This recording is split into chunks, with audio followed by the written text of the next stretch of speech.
Hola mis queridos amigos, nuevamente con ustedes, su doctor Maximiliano, un médico que ha trabajado en los Andes, la Amazonía, la costa de Ecuador, con el Ministerio de Salud, con el Seguro Social Campesino, privadamente, y que ahora les va a hablar a ustedes acerca del momento histórico que estamos viviendo. Es el primer juicio político que tiene un carácter diferente a los otros juicios políticos, porque se realiza dentro de lo que es el margen de legalidad de la nueva Constitución 2008. Y en esta Constitución la posibilidad de juicio político estaba implementada, pero también está implementada la posibilidad de la muerte cruzada, que es una opción que tiene el presidente Guillermo Lasso en este momento.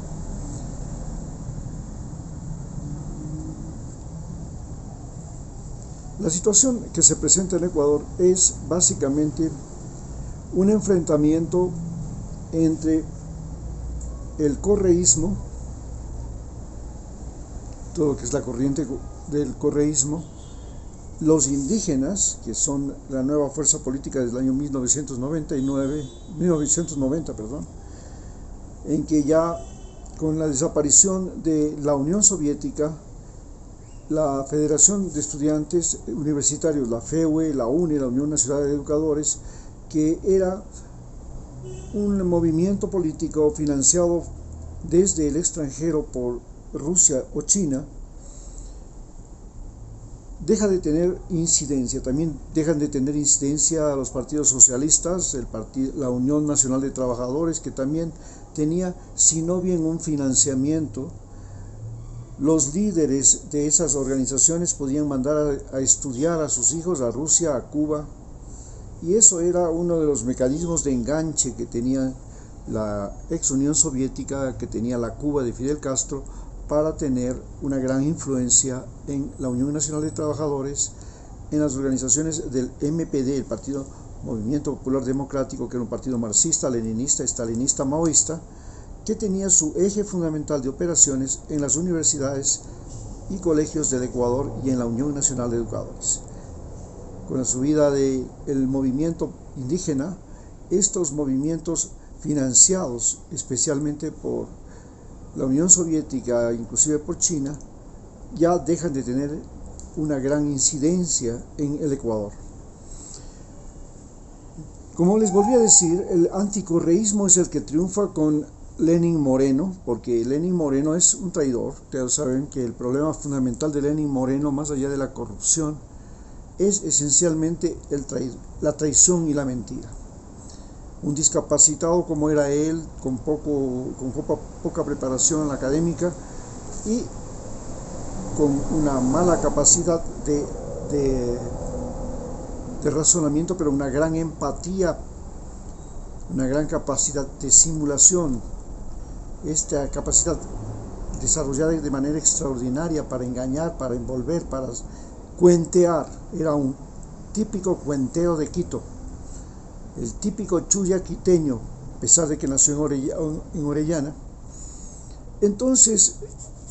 este Lenín Moreno llega al poder y lo primero que hace pues es tratar de relacionarse bien con el nuevo gobierno de Donald Trump. Donald Trump es el hombre que llega al poder y trata de establecer el populismo de derecha en Estados Unidos. Este populismo de derecha, que es el mismo populismo neonazi, el populismo fascista que se desarrolló en Europa antes de la Segunda Guerra Mundial, y que es básicamente a partir del socialismo, es decir, pensaba en la agrupación de lo que se llama el socialismo nacionalista, a diferencia del socialismo internacional, de la Internacional Socialista de la Unión Soviética. El nacionalsocialismo de Alemania procuraba convertir a los obreros, entre comillas, en poder político, considerando siempre que esos obreros eran la gente más tonta de la sociedad, porque era en los tiempos de la Revolución Industrial, desde comienzos del siglo XX, el trabajo de los obreros era un trabajo estúpido, no se necesitaba ni siquiera un título de bachiller ni de nada para trabajar en una fábrica, y su trabajo era monótono hasta que llegaban a un lavado mental. Una vez que el trabajador, a través de su trabajo estúpido y monótono, se convertía en un individuo alienado, era fácilmente presa de un caudillo como Stalin, como Lenin, como Hitler, que podía proponerles la felicidad a través de, entre comillas, el poder político que ellos, entre comillas, iban a manejar. Pero ellos se hacían llamar el pueblo. Ellos decían que ellos son el pueblo. Entonces, así comienza Lenín Moreno a traicionar primero a Rafael Correa, pero de inmediato comienza la destrucción de UNASUR. Le quita los edificios, el edificio de UNASUR para que era la sede de la Unión Nacional, de la Unión de Naciones Sudamericanas, la más importante organización que Donald Trump quería destruir, específicamente porque la Unión Nacional, la Unión de Naciones Sudamericanas nace y consolida a los presidentes del neoliberal, de la nueva tendencia que se llamaba el socialismo del siglo XXI, que es el socialismo electoral, a diferencia del socialismo tradicional que creía en la lucha armada y el poder de un dictador que se llamaba la dictadura del proletariado. En cambio, en el socialismo del siglo XXI, o socialismo latinoamericano, se pretende llegar al poder mediante elecciones y el uso frecuente de las elecciones para crear consensos y respaldo popular a medidas que procuran por sobre todo la redistribución de la riqueza. Entonces aparece también el problema con Julian Assange, se lo entrega primero al gobierno británico y ahora el gobierno británico estaba queriendo entregarlo a Estados Unidos. ¿Y por qué? Porque simplemente era un individuo que había revelado secretos de Estado de los Estados Unidos, y eso ya en Estados Unidos es un delito muy grave. Entonces les llega la pandemia a Lenín Moreno. Ante la pandemia descubrimos que había creado un país extremadamente corrupto, porque convirtió a todo el país, a toda la obra, a toda la actividad, toda la estructura creada por Rafael Correa en botín político. Convirtió en botín político los cargos públicos, los hospitales, los colegios, las escuelas, la obra pública, las embajadas, las becas, todo era botín político, incluidos los carnets de discapacidad que él ya los distribuía desde el tiempo de Rafael Correa y que después era muy cotizado, muy valioso para inclusive los asambleístas que podían importar vehículos, no pagar impuestos, todo sin costos, los mismos costos que tenían el resto de la población. Entonces tenemos que se crea este concepto, esta nueva forma de corrupción masiva que ya empezó con el vicepresidente, su ola de corrupción ya en el mismo gobierno de Rafael Correa, que como recordemos tenía el problema de que era un individuo muy capaz, muy inteligente, pero muy ciego, y era muy ciego en el sentido de que estaba rodeado por lo peor de los ecuatorianos. Había creado el partido de los traidores, el partido de los corruptos, que era el Alianza País. Este partido de los corruptos y de los traidores fue el que le traicionó y que en las siguientes elecciones puso 75 asambleístas en una asamblea de 135, y sin embargo de esos 75 asambleístas que llegaron al poder a través de Alianza País, 50 lo traicionaron, solo 25 se quedaron y traicionaron alcaldes, prefectos y todo. Es decir, Rafael Correa había sido encandelillado, lo habían convertido en un individuo, en un dios de oro con pies de barro. ¿Qué sucedía? Que mientras él estaba yendo allá a recibir sus premios honoris causa, recibía homenajes, los viernes antes de la sabatina le hacían fiestas y se tomaban los selfies, en la sabatina se ponían en la primera fila para aplaudirle y hacerle creer todo, lo tuvieron al final encandelillado y no se dio cuenta de que había creado un monstruo que gobernaría este país por 4 años y que crearía la mayor ola de corrupción jamás imaginada. Como consecuencia de eso, entonces tenemos que se crea en el país una conciencia,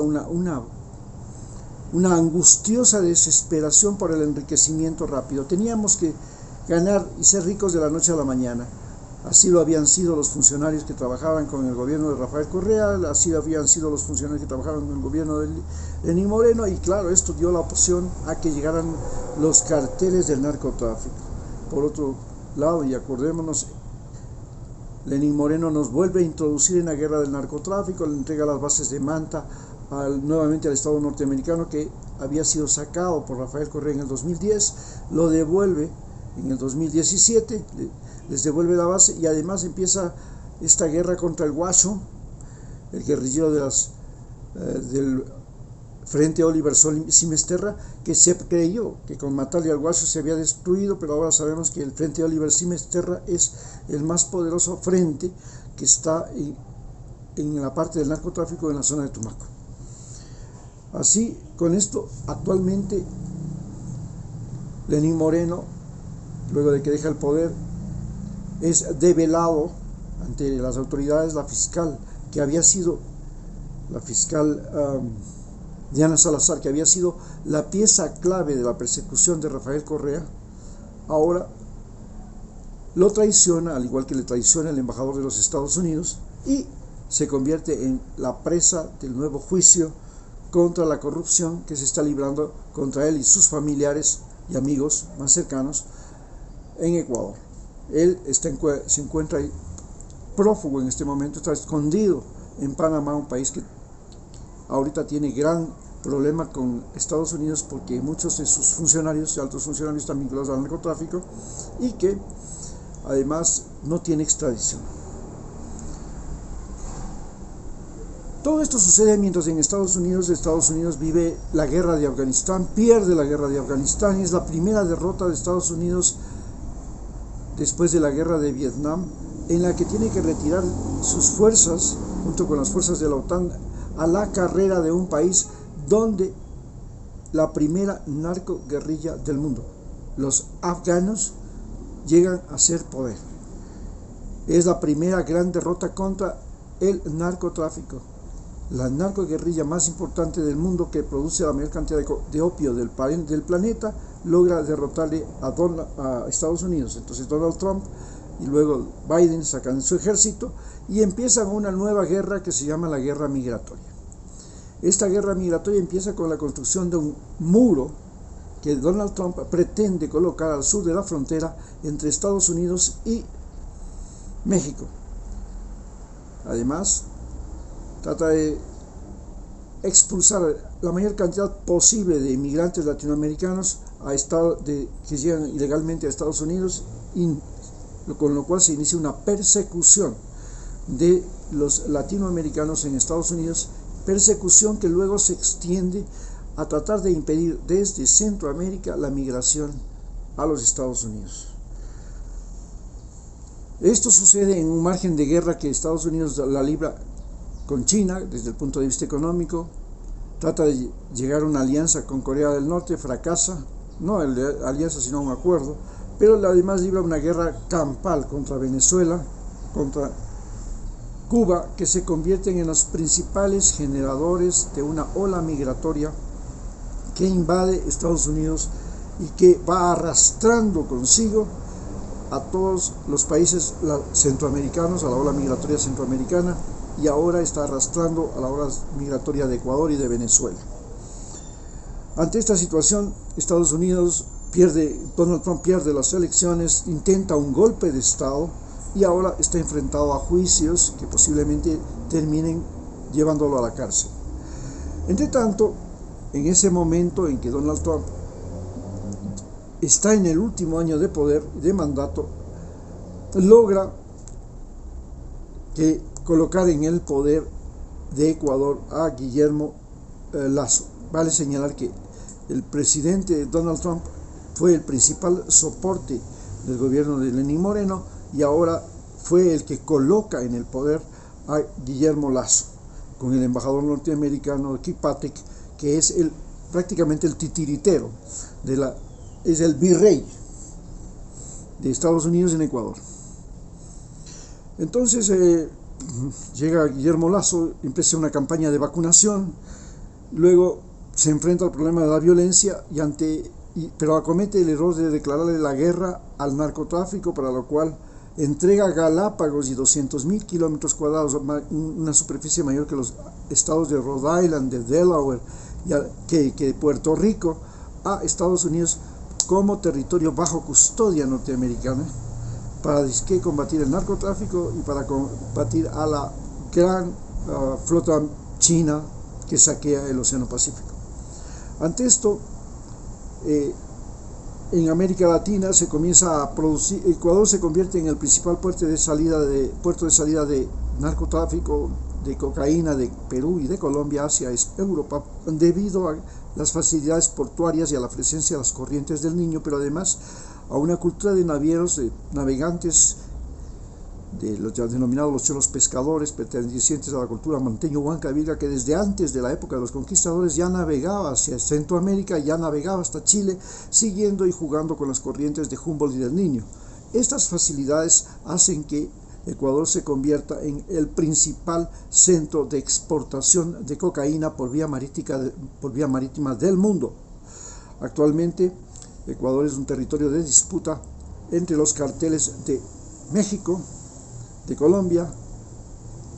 y los carteles de Europa, a la cabeza de los carteles de Albania, y también están aquí lo que se llama la Andrágueda, que es uno de los carteles más poderosos de Italia en este momento.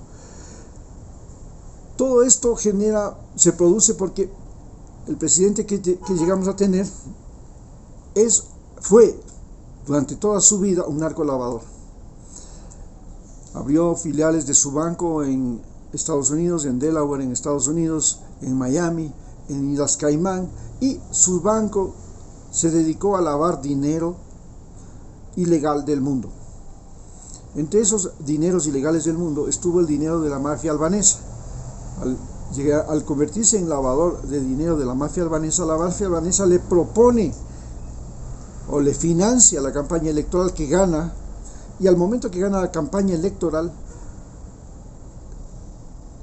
crea dentro de Ecuador un control por parte de la mafia albanesa de los puertos fundamentalmente e inclusive de la élite policial. Esta mafia albanesa, que comienza a controlar los puertos y la élite policial, se disputa el territorio con las mafias de Colombia, con la mafia de México, y Ecuador se convierte en un campo de guerra de las mafias, que, sumado a la pobreza incontrolable, a la falta de inversión estatal, a la decepción de lo que es la educación, porque la educación en Ecuador se convirtió en una fábrica de ninis, en una fábrica de migrantes. Entonces se produce este juicio político que estamos viviendo en este momento, y que el día de ayer ya se consolida, en que la Asamblea Nacional va a juzgar al presidente justamente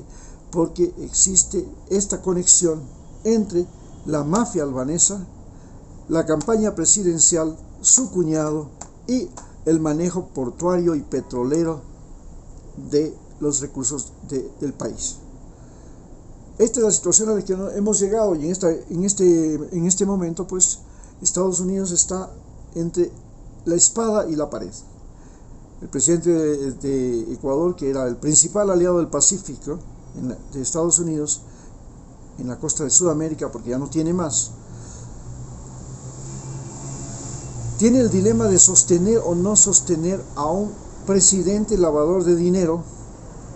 que finalmente terminó siendo un lavador de dinero del narcotráfico, y que terminó siendo un individuo que voluntaria o involuntariamente ha perjudicado todo el trabajo que ha hecho Estados Unidos para defender o para frenar el narcotráfico en América Latina. Muchas gracias. Y también para defender y luchar contra la ola migratoria, pues este gobierno se convirtió en el principal creador de una ola migratoria ecuatoriana, que ahora es la más importante ola migratoria de Sudamérica junto con la venezolana. Muchas gracias.